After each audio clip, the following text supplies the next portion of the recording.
This is going to be a lesson on finding your voice on the guitar through improvising. And if you've never improvised before, I'm going to address you along with those of you who are trying to improve your guitar solo abilities. Improvising basically means hearing some music and then making whatever's in your head come out on the fretboard. So the main message I want to impart to you is don't let the scale play you. You have to play the scale. Let me show you what I mean.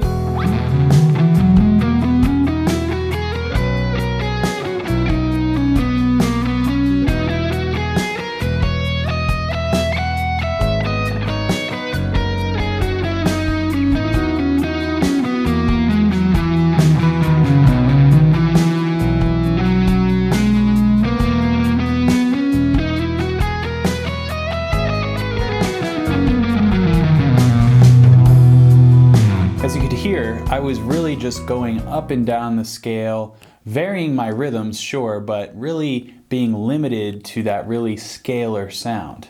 Now let's see what it's like when I am playing the scale and not letting the scale play me.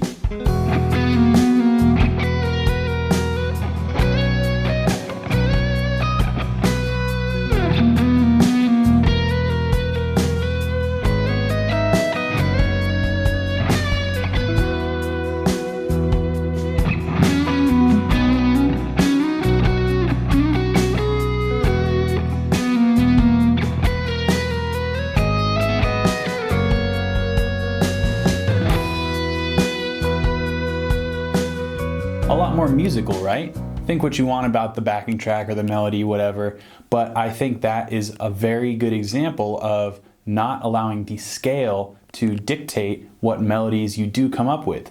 All the notes that I played in that second passage were the same exact notes that were available to me in the first passage, but I was more musical about it, and I'm going to show you exactly what I was thinking that will help you improve your improvising and help you not be played by the scales that you know. So this backing track that I'm using is in the key of B major. Now, what I am thinking when I am trying to not let the scale play me is I definitely don't want to just play up and down the scale. It doesn't matter how fast you can rip through those positions, it's always going to sound robotic and boring in my opinion. So what do? I encourage you to try out this concept that I've come up with called home riffs. They're little pieces of a scale that you can come back to when you may be feeling a little lost in your improv. An example would be something like this, just what I used in the beginning of this video. So this is just the major 7 and then the root. And then here's an octave. I could also do it up here, maybe up here. So I know where all these notes are. They're the same notes, just in different octaves. And this is my home base.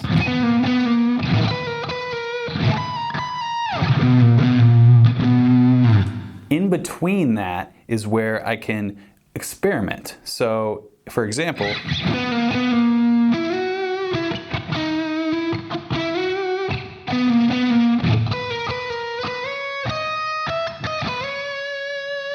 do you hear how musical that is? And it's because I'm benefiting from the fact that I have this crutch.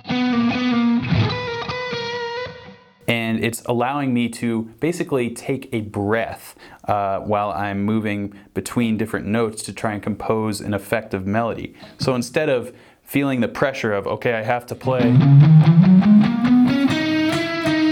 where do I go? I don't know what to do. This is letting the scale play you. But if you have a way to break out of that, a home riff,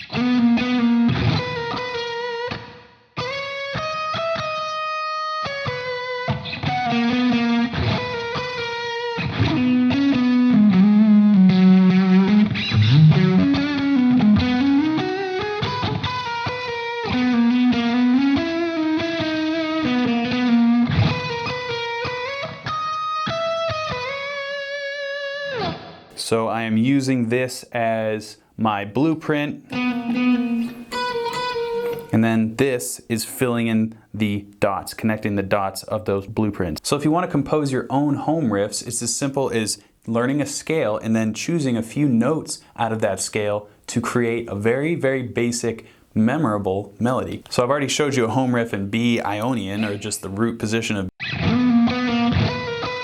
What if I want a home riff in B Lydian?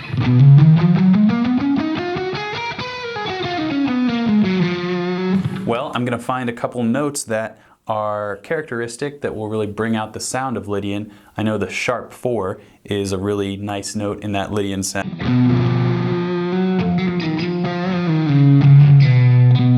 So how about something like this? So this is the sharp 4 up to the 5.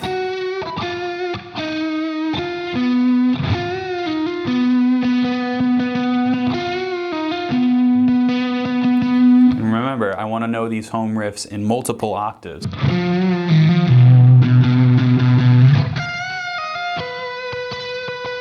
So then when I improvise in Lydian,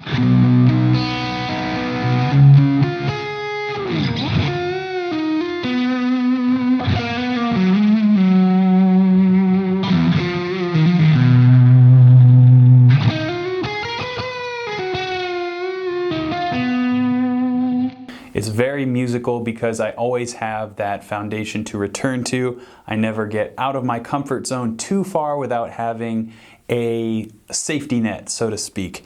And that is exactly what home riffs do. They provide a safe haven for you to return to, so you're never out in no man's land trying to find a way back to connect the dots of whatever melodies you are constructing. Home riffs is an excellent way to get from beginner to the next level of beginner, or intermediate to advanced, whatever step you are on in your, whatever point you're at in your improvising path, your journey to becoming a better soloer on guitar.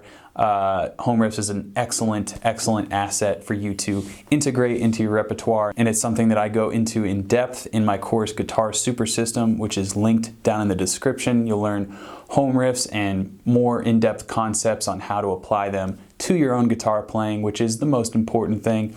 You don't just want to know concepts, you want to learn how to put them into action. So I hope this shed a little bit of light on improvising for guitar. It's not as scary as it needs to be if you've ever had any hesitation to attempt it. And I will see you guys in the next video, but until then, keep shredding.